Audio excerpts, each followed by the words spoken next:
thank you for tuning in to Maria Vision Medjugorje. Today I'm joined by Sister Miriam and two guests from Switzerland. Could you introduce yourself, Sister Miriam? Yes, I'm Sister Miriam. In this moment I'm in Switzerland. I'm moved there 2 years ago, and I'm from Croatia. Was born in Bosnia. With 4 years we moved to Zagreb.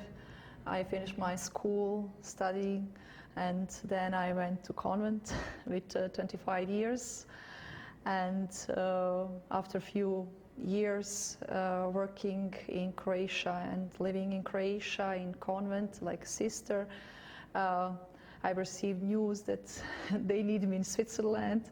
It was very hard for me to go there, but I had experienced that God's will is the best way for us. So I said, I just trust that this is the same situation. I'm not happy about it, but I will do what you say because I know you know the best. So I moved to Switzerland, and now I'm also working with 2 foundations.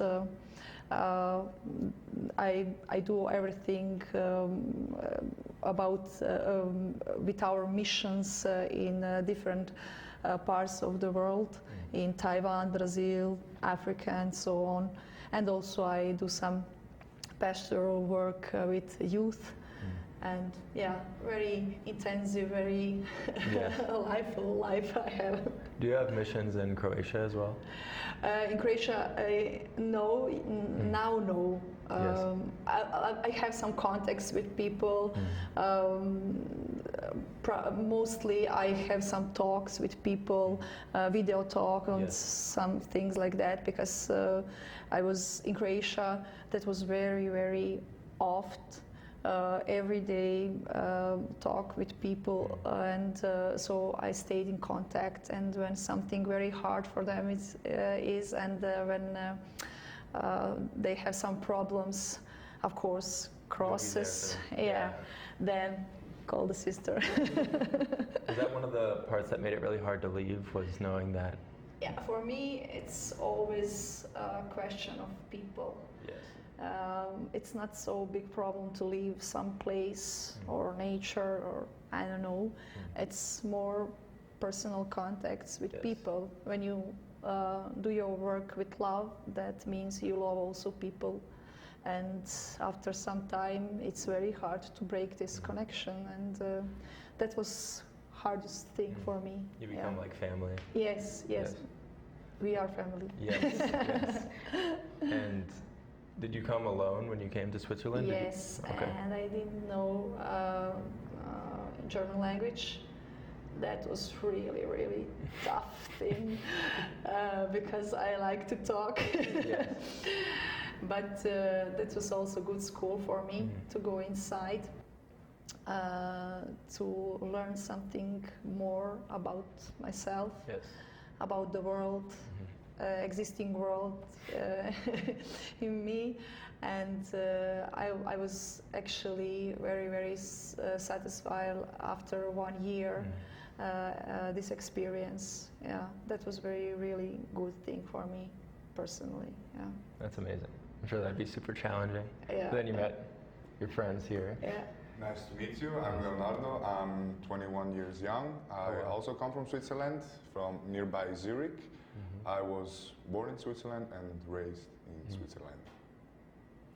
Yeah, my name is Ružica. I was also born in Switzerland. I'm turning 22 in a few days. I was born in Switzerland but raised by Croatian immigrants. Are you celebrating your birthday in Medjugorje or no? No. Actually, we are celebrating together. We are born the same day. Oh wow. 18th of August, so soon, very soon, in 16 days, yes. In this time in Medjugorje, we just climbed and prayed the rosary and saw the statue of Gospa, Our Lady, and that's something that you can't go to Medjugorje and miss Gospa. it's her village, and you know that right away that it's the mother of God's village. Yeah, it's impossible. Like she's on every step, but I think here Medjugorje is special because everyone, not everyone, but mostly people come with the same purpose, with the same goal, and they have something in their hearts, mostly some hard things. And you know, when you have hard things, what do you do? You go to mother. Yeah. And that's so simple. You know that she's perfect mother. That's different. I have some young people in my group, and they had very hard experience with their mothers. Some of them abandoned them and leave them alone. Last year I was with one boy here, and really he didn't have contact 1-2 years with his mother, and he was very sorrowful, and he had really big sorrow in his soul. And in one moment he came to me with tears, and he said, "Now I have mother." And from that moment he said, "And I will have it forever, for all my life." And then I realized, oh my God, this is something big. Yes. This is something important.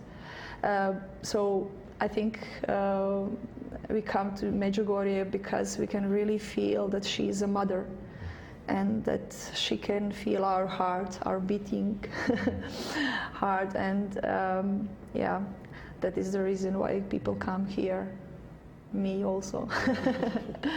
I definitely had a sense here that she is really with us, like in a deeper sense than I'd realized before, that our words, everything we're doing, our life, she's there with us, and she knows. Yes. And I kind of knew that, but not in my heart. I don't think I really understood that. So what's your experience been like in Medjugorje? Is this your first time, or has it affected you? No, it's not my first time. I just said it like a few hours ago. That's like every year I come with my family. It's like a must, one in a year, to come to Medjugorje and to go to the cross and to the Holy Mother Gospa. And just like you said, we can like fill up our hearts with Gospa, because she is like the really mother of our hearts, and we especially can feel her in our heart. That's like a special feeling. Yeah, it isn't my first time either here in Medjugorje. We are here as basically me and my family have started visiting since I remember, at least once or twice a year.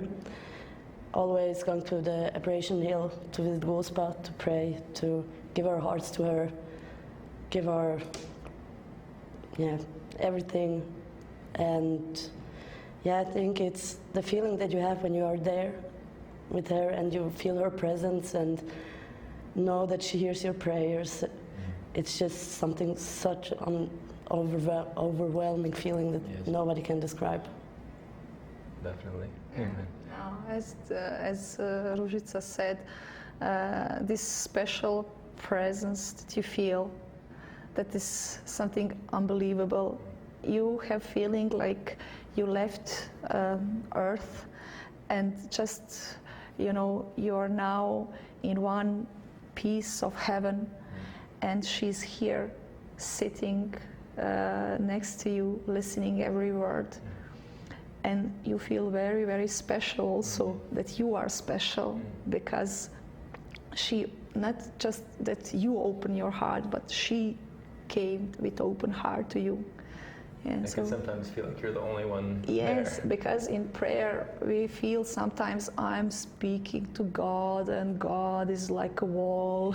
It's just, punching in the wall and nothing happens. And in Medjugorje, you can see this. Someone also is listening and also speaks to you. It's conversation. It's not just I'm speaking something and maybe she will hear, maybe she will not. You know she hears. Maybe she will not do everything what you pray, but you know she hears. That's really a strong feeling in Medjugorje. It's really a conversation between a daughter and mother, and son and mother, and a loving mother, and sinless mother. Yeah, you can see she's a person. She's just, it's not just something, some creature far away from us. She has something to do in heaven, so she doesn't have enough time for me. I'm not so special that she hears my prayer. I'm not saint. I'm not some really good person that Gospa can hear me. In Medjugorje, you have feeling, okay, I'm nothing special. I don't have anything special to offer, but she really have her attention on me. That's really beautiful thing. And it gives us a real gratitude that it's just by grace that she's with us. It's by grace that she gave birth to a son to die for us. I think that is the source of joy that we see in Medjugorje also now in Mlady Fest. So many young people are so joyful. I was also once upon a time young person and I was going out, I was dancing under disco kugel and so, and I was also drinking, smoking, having fun and so on, but I never saw this kind of joy there. Never. I never felt this kind of joy, and I didn't see this kind of joy. And in Medjugorje you can see this truly joy, really sincere joy. And then I think the source of this is that people feel very special because Gospa is here and she make you very special. Her presence make you very special. Yeah. You said earlier we're family, and that's the other thing, is that she's your mother and my mother and their mother, everyone's mother. And so when people know this and you embrace it in your heart, you can feel that same peace and see the joy even if you don't understand the language or... We were praying this morning, rosary, and one priest from Ukraine was from one side, and a Poland priest on another side. I was in the middle, and everyone prayed on his own language. And in one moment I just meant, wow, you know, we understand each other so perfectly. That's something beautiful. Maybe better than you could have if you were just using words. Yes. Because in that moment you don't think about the words. You think about who is here, and you think, this person, he's also concentrated on this this person in Gospa and so on. And then in one moment, okay, it's not important what I speak. It's important that I met someone.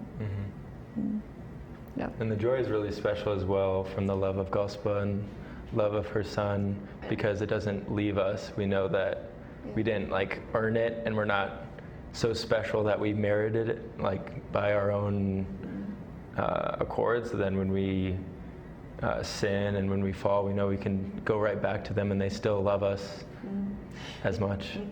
You know, when you say that, I think every one of us had experience with people when we hurt someone. It's very hard to gain trust between these two persons. It's very hard because I wounded you, and it's not easy for you to make things from the start. And I think we are not appreciating enough this kind of relationship with God.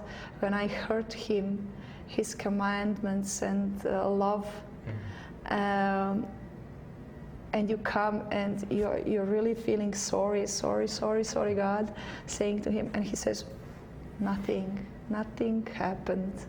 It's okay. We are starting from the beginning. And when you do that with person, she will say, okay, we need to talk about it. You need to apologize. You need to do something because you did this. And also relationship, mainly it's not the same as before.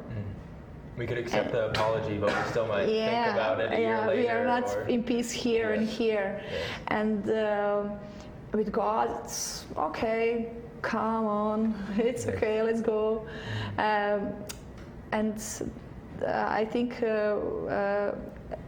also when we apologize to another person, sometimes we can also gain some wounds, because someone can react really, poorly to that. And with God, you don't go with wounds after saying sorry. And that's so beautiful. He truly wipes away the sin. As if it never It's happened. other feeling, just like Sessa Miriam said, when someone apologize to someone else, it's you never know how someone reacts. Someone may be gonna overreact, someone's gonna be okay, it's fine, no problem. But like she said, with God and with Gospa, it's like you can just open your heart and tell everything. And it's, like she said, it's from the beginning. You can start every time from the beginning. It doesn't matter which time, where you are actually. You can just really start from the beginning. And that's such a other feeling. Yeah, I can only tell the same like Sister Miriam and Leonardo. It's like a fresh start, always. Like you come there and you have such a heavy heart and you don't know, you know that this thing that you did, it hurt Jesus, it hurt God, it hurt yourself and people around you. But when you open your heart and let it all out, Gospa and God and Jesus fulfill your heart with joy, with love, with forgiveness, with everything. You start like all over again. You get a chance, you get a new chance, you get a fresh start, and that's the most beautiful thing. That nothing, not person on earth can give you like Gospa, God and Jesus are giving us. And she looks at us as children, like throughout our whole lives, and the way a mother looks at her child is with love that other people couldn't understand. Yes.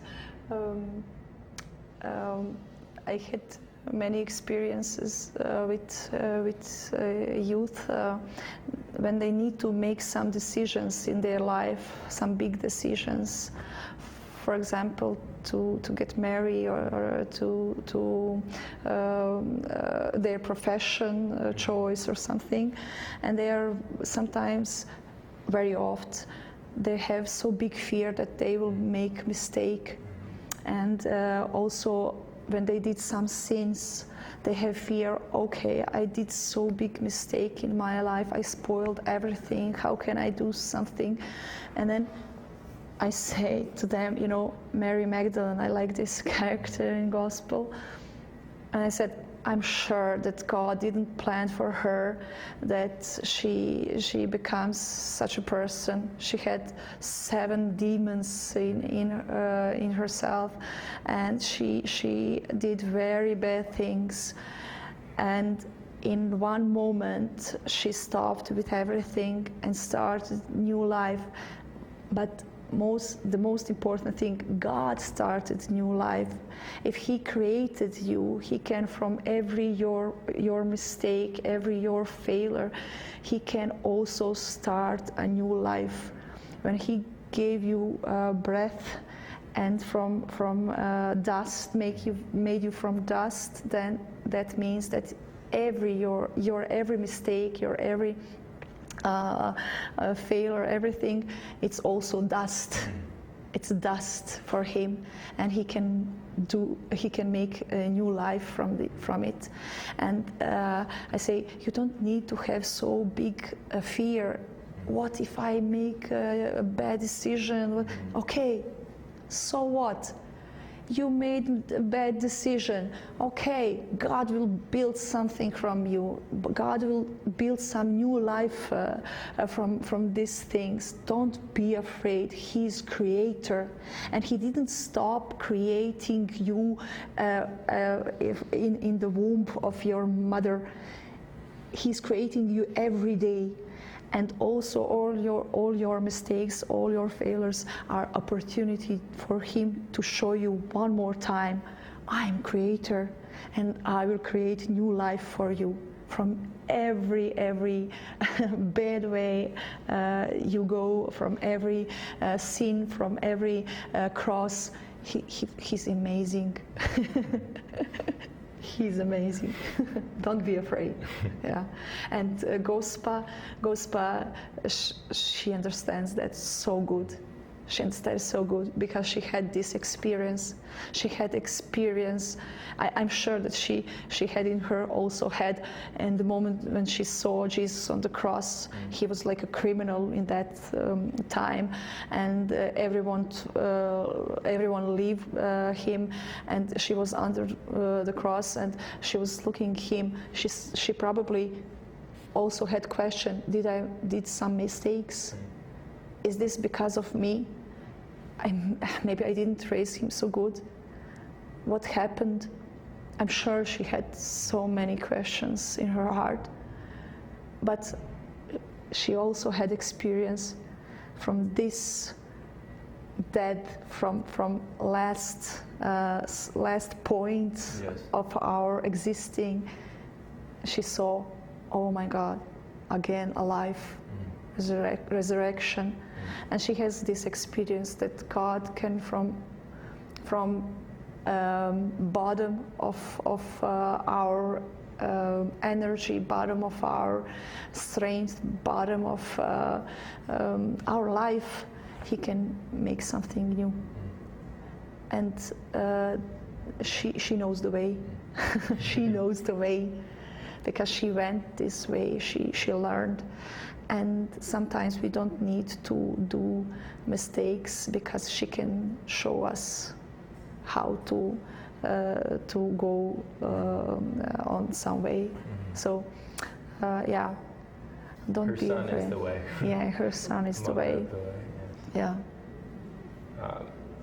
You mentioned the resurrection, and after his last breath, when it was the final moments, for many people it could be a fear of when our last moment is and when we take our last breath. What happens after? Is heaven real? Is hell real? Is purgatory real?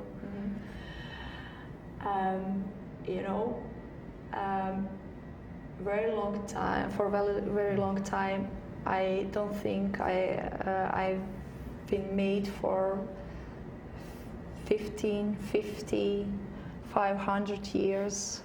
God made me for eternity. And that's a big gift. He made decision to create me, and he took responsibility that I will exist forever. Okay? And I'm sure there is a life after death. I have many experience of heaven already here on earth, and also experience of hell here on earth. And actually Jesus said, kingdom of God is among you. Yeah. And as a girl, I will just say one story. I will actually talk about devil because he doesn't like when I do that because many people say he doesn't exist. Or he's a metaphor or a symbol, but he's not a metaphor. It's not like a creature. Thank you, creature. I've heard many times, well, if he's not a metaphor or a symbol, then why do you say he prowls like a lion or he never sleeps? Yeah. But it's because we don't have the words to describe him. He's not like a human. He's. Yeah.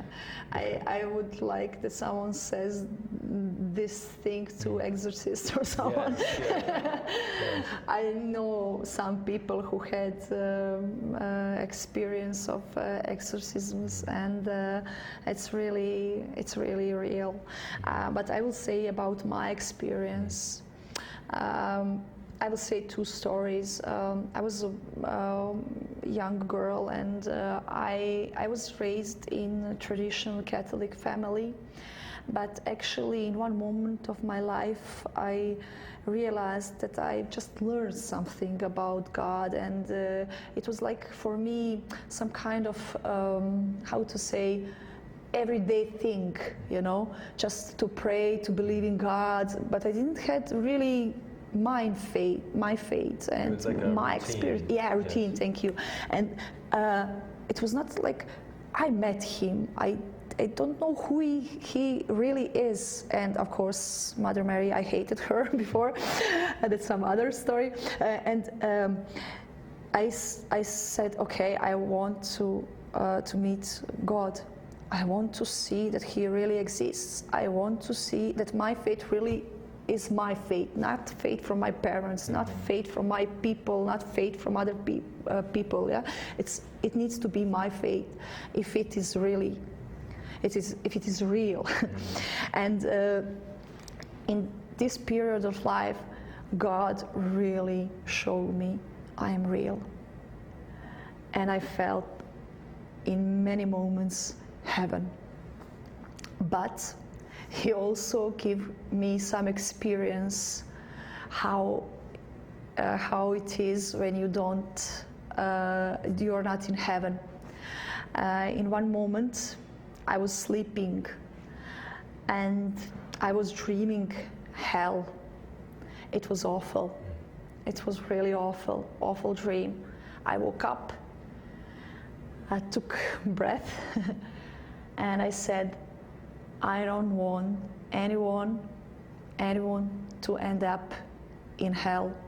And I will, every sacrifice in my life, and also as a sister, my consecration as a sister, I'm giving this God for sinners, because I don't want that anyone goes there. It's awful. And I was dreaming spiders walking.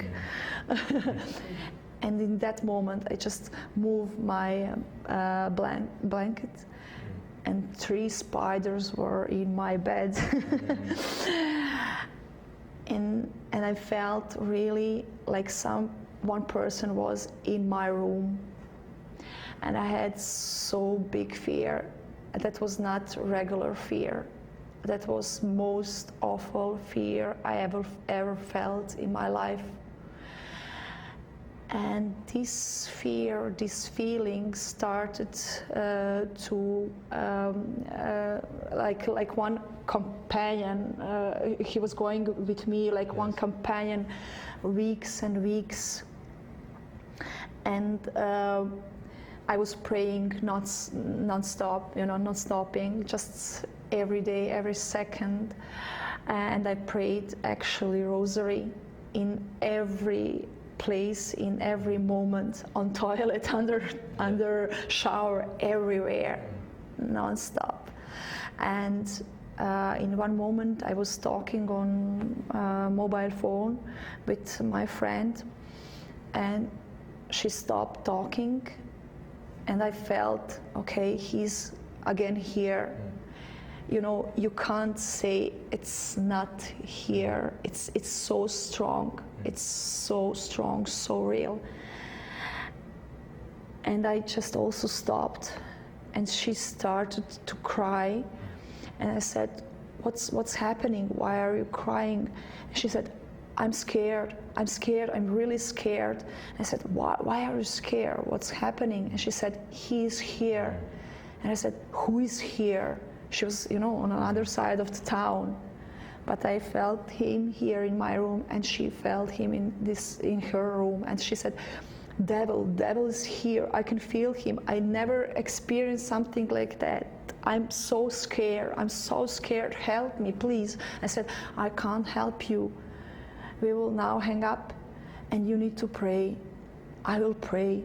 He will leave when we pray. He's afraid of God. He's afraid of gospel. And this experience was very important for me, because it was not just my feeling. it was not just thing between me and devil. It was also third person who felt his presence. One more experience. I think it's very important to speak about this. I had one problem in my family as a young girl. My brother was ill very seriously, and I was really in bad condition spiritually. I was confused. I was confused also in my relationship with God. Why is this happening? Why don't you hear me? Why don't you solve this thing? It's very hard. My family was suffering and everything. And I went to one a retreat with a group of youth, and I was actually like managing everything in this group. But no one know what is happening to me. No one. I didn't tell anything about my family and situation in my family and with my brother. And there was a girl. She had last confession on her confirmation, and she didn't had confession 8 years. And I talked with her, and she wanted to make confession, but she was a little bit weird. You know, she had some weird look, weird reaction and things like that. And I talked with her, and she said, "Yeah, maybe I will go and make a confession." And after a few hours, I was alone. I was very tired inside of me, not physically, but inside of me. And I went in one room and I was praying there, so exhausted with burden, with cross. And she came to me, and she was completely changed. Her face, expression of her face, her eyes, and she was laughing. But that was really not nice laugh. It was like, you know, provoking me. And I said, "Why are you laughing? I don't feel good now." And in that moment, I felt again presence of evil. And she came to me very near, and she said, "I know." And I said, "What? You know?" She said, "I know about your brother." But no one, just my family. I didn't say anyone. And she was just, you know, continuing laughing, provoking, and I saw, okay, he's enjoying in my suffering. He's enjoying in my suffering. I didn't feel fear. That's interesting. In that moment, I didn't feel fear, but I felt, okay, now I know. I know he's trying through this cross, through this suffering, make one image of God, that God doesn't love me, that he abandoned me, that he doesn't hear me, that God is guilt because this happens to me, that God is my enemy. And in that moment I realized, oh my God, everything what God is not, I think about God. And everything what evil is, I think about that. That is the evil, that are characteristics of evil, not of God. These are just few my personal, there are more. I could speak a lot, but they need to speak something also. But people, devil is real, hell is real. And you know, I need to say something about hell. It's not punishment of God, it's our choice. God is love, and everything what is not love, it's hell. And some people say, okay, you can do everything you want because God is good, he will forgive you. That's true, he will, if you ask him. That's first condition. First uvjet, first And ask condition. Him, first condition. Yeah, first condition. And ask Him to forgive us Yeah. and actually be sorry. Yeah, actually be sorry. And a second condition, that you really don't want to do it, because if you want to do it, then it's not sincere, you know, it's not really what you think, what you feel. And He will, if you are sorry and you say sorry. Why people say that that hell is punishment of God? It's not. When you go to shop of the devil, when you choose evil, when you take this product of evil, you need to pay it. But you pay it to owner of this shop. And devil is punishing you. He is the one that says, okay, you bought some things from me and now you need to pay, not God. And it's unbelievable that people say that, because God is also somewhere in there, and he has money. That this was his money cross, his wounds and blood, and he's waiting there. And you can come and say, Jesus, please pay this. Okay, pay this, please. I bought something bad. I bought something bad, and now I need to pay, but I don't have money. Please, can you do it? I will not. I will not take any more things from here, because I don't want this. And then, you know, it's so clear that person can just choose hell, but it's not punishment from God. Okay? And that's very important to understand. It's not punishment. God loves us, and because of this love, He gives you freedom.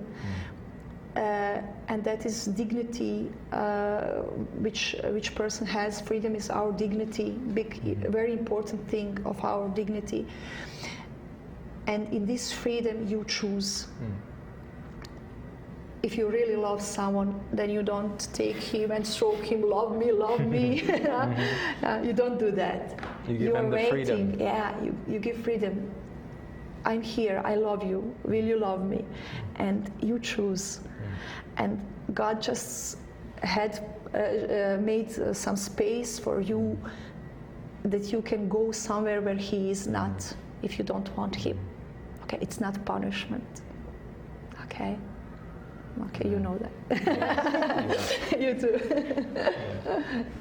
I was getting chills during some of that, just because it's true. It's all true. It is really true. Like she said also, thanks God I never had the experience with the devil, but I felt it also one time, that he's enjoying my suffer, because my mother was hospitalized. Yes, of Corona in 2020. And I really suffered. I was really on the lowest point of my life, because I know my mom is at the hospital. Who's gonna cook for me? Who's gonna clean my clothes and everything? I miss everything.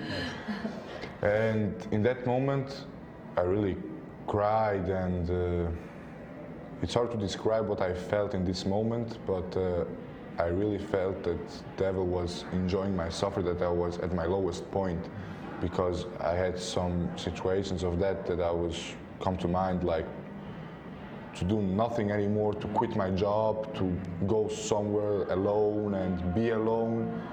But then also I heard just like that kind of music, and it gave me the spirit again and the love to God. And also I started praying again the prayers of Gospa, and it came back to my life, and thanks God my mother is now still alive and back on her feet. And she's healthy now? She's, Praise God. thanks God, healthy. Yeah, I'm blessed to not have experienced the devil, not his presence, not anything, but I experienced the love of God, because I worked since I was 15 in a hospital and in a nursing home. I graduated nursing.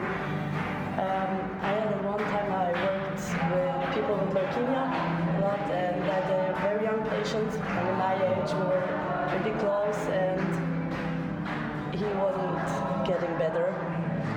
And I didn't understand how such a young person, around 17, 18 years old, knows he will die. And I'm here looking, and I was like, I can't do anything against it. And he was like, why are you sad? I'm happy, I know where I'm going. He was also Catholic, and he was like, I'm fine, I'm going on a better place, I'm happy. And this overwhelming feeling of joy and peace with such a situation made me realize this life here is temporary. Some much more beautiful things, some greater things are waiting for us. Yeah.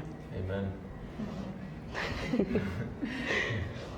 You said earlier how you're not born to be 15 or 17 or 50. You're born to be eternal. Yeah. I think that's important to know. God is love. He's not here to punish us or to give us rules to restrict us, but he really wants our freedom. He doesn't want us buying things from the devil's shop that we don't want to pay for. Yes, yes. I wanted to say one trap, also devil's trap. They're all traps. They're all traps. That's right. As a young girl, I really hated Mary and saints. I was very arrogant.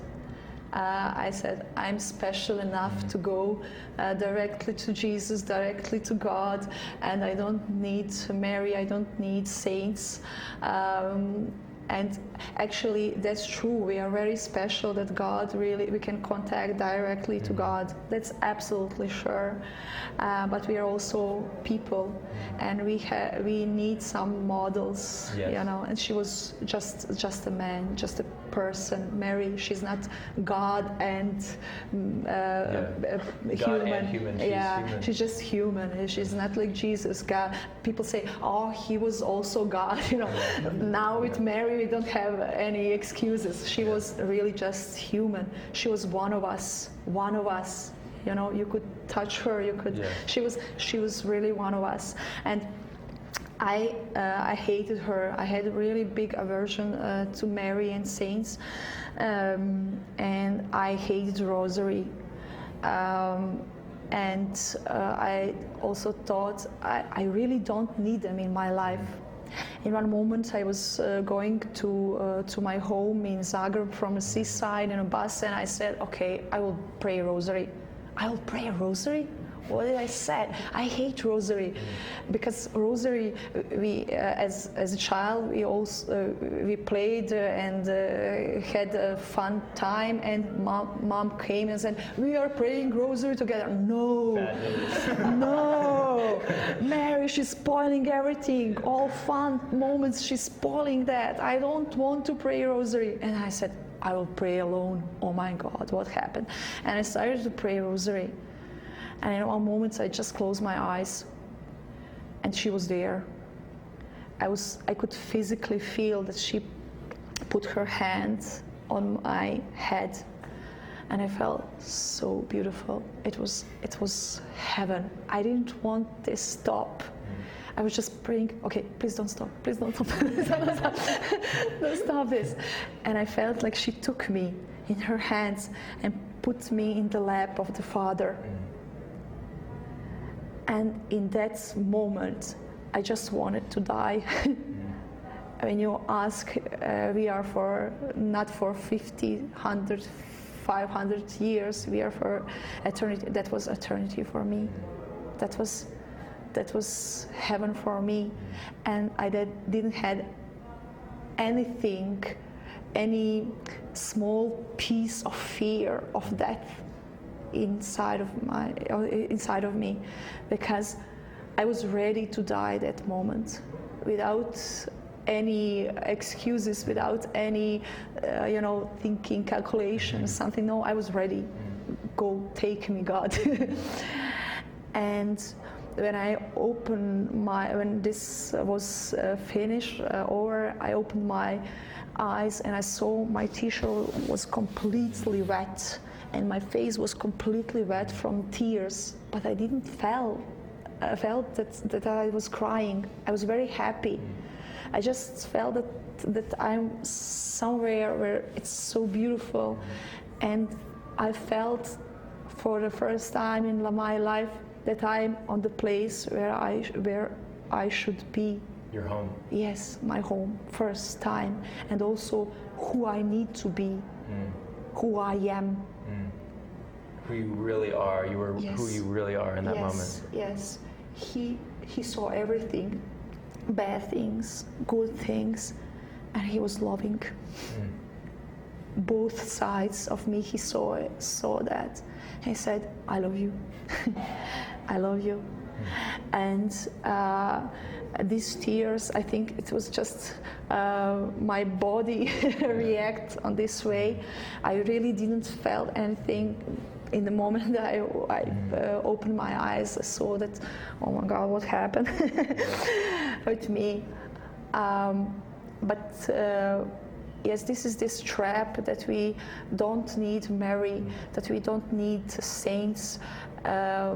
We don't read about their life, about their fight, about their crosses, questions, and then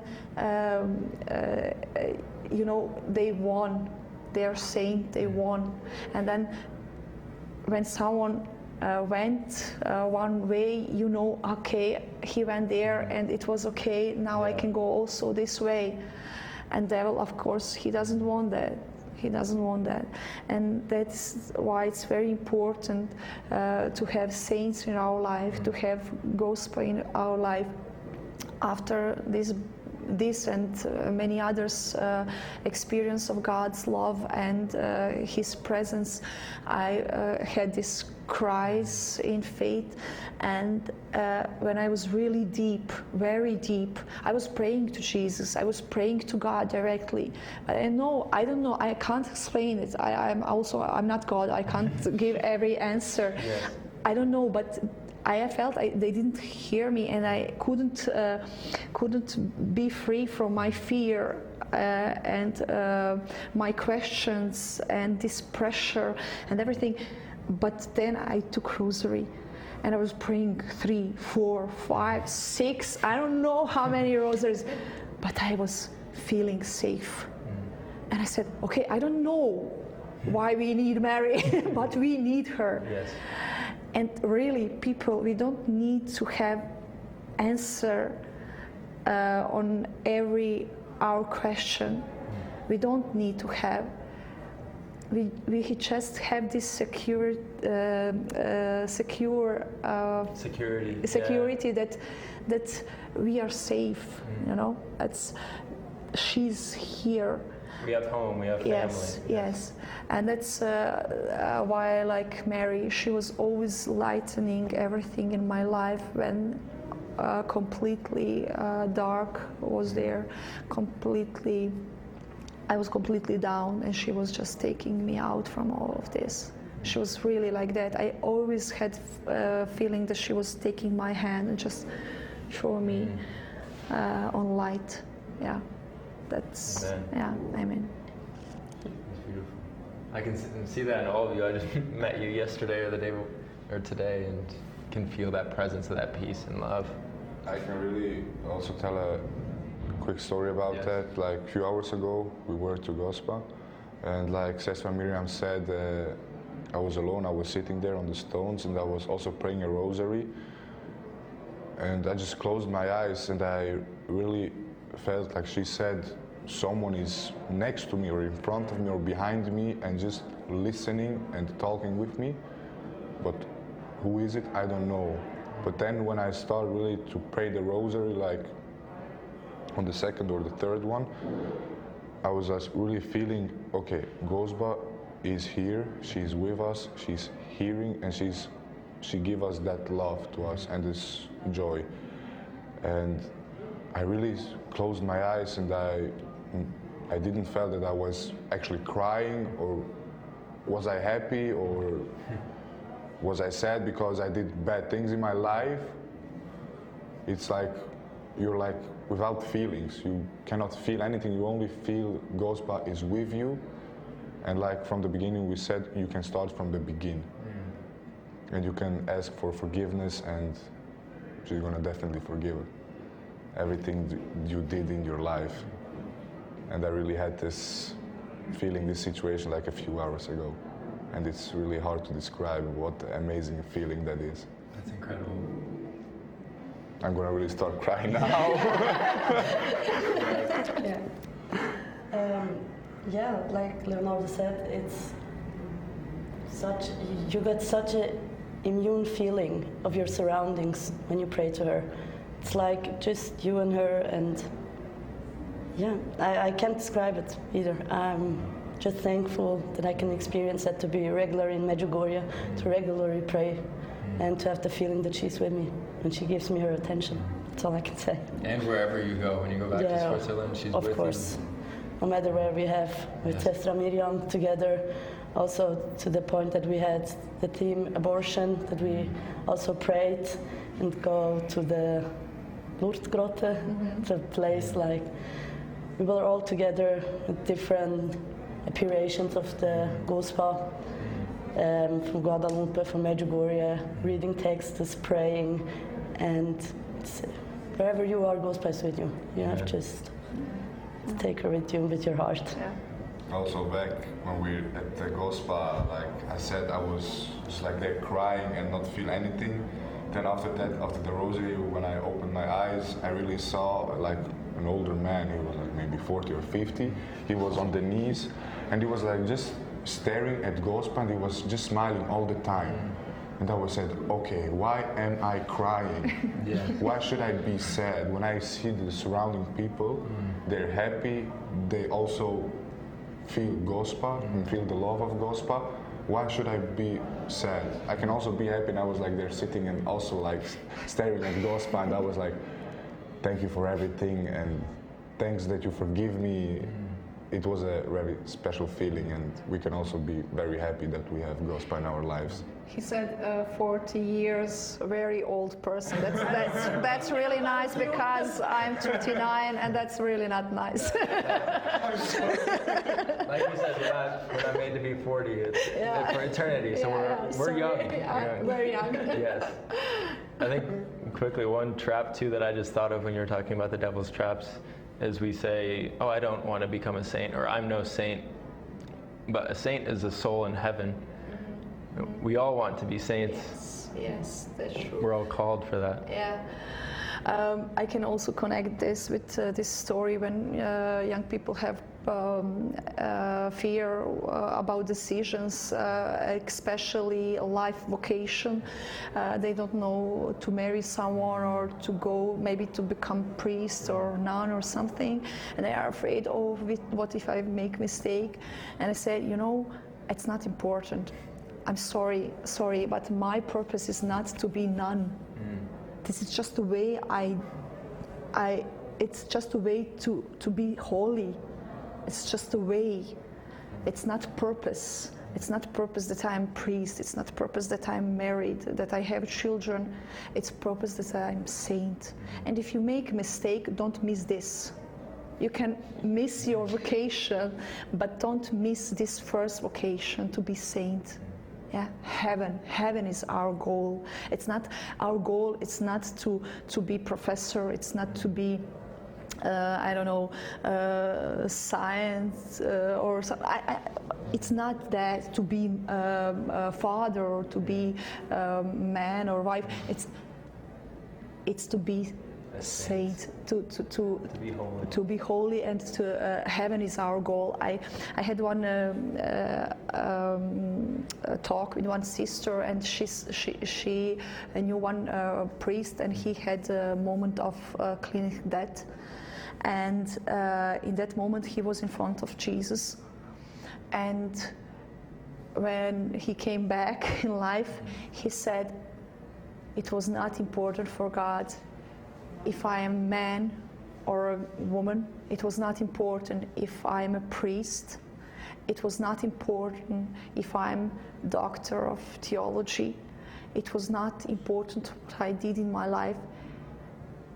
I just felt it was important, love. love. My heart filled with love, and deeds did in love. And for me, this story was like mind-blowing, yeah? Because, oh my God, so it's not important what did I, for the world, when someone sees me, oh, this sister, she knows, I don't know, 10 languages, she's studying 3 universities, she's so cool. It's not that, that's not matter. It is just a matter of what I did in love, my deeds in love. That is what is important. And Saint Paul said, only love stays. Yes. Yeah. Jesus is love. Yeah, Jesus is love, and so to be saint means to love. Yes, and when you say you love, it shouldn't be just word. It should be your whole life, your heart, and that is, God is not so superficial. Superficial. He's really deep. And when you say, I love you, God, no. No. He said, if you love me, show me. He's not just one, romantic story. Yeah. He wants something serious with you, really serious relationship. He wants marriage. And we wants also, forever. and also we want that same. Yes. We want that same. And he doesn't hold back from us at all, so why should we hold back from him? He's giving everything. He'll give his body, soul, and divinity in the Eucharist. He'll give his mother everything. Yeah. Amen. Thank you so much for watching our show from Medjugorje. Thank you also to Sister Miriam. And thank you for coming and sharing your stories. It's been incredible. Thank you for inviting us and having us. Yes, it's beautiful to be here. Go be saints.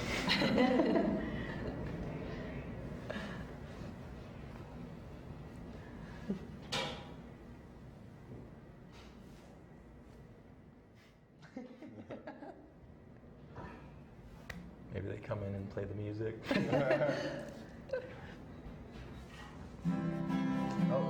it goes. We have a surprise.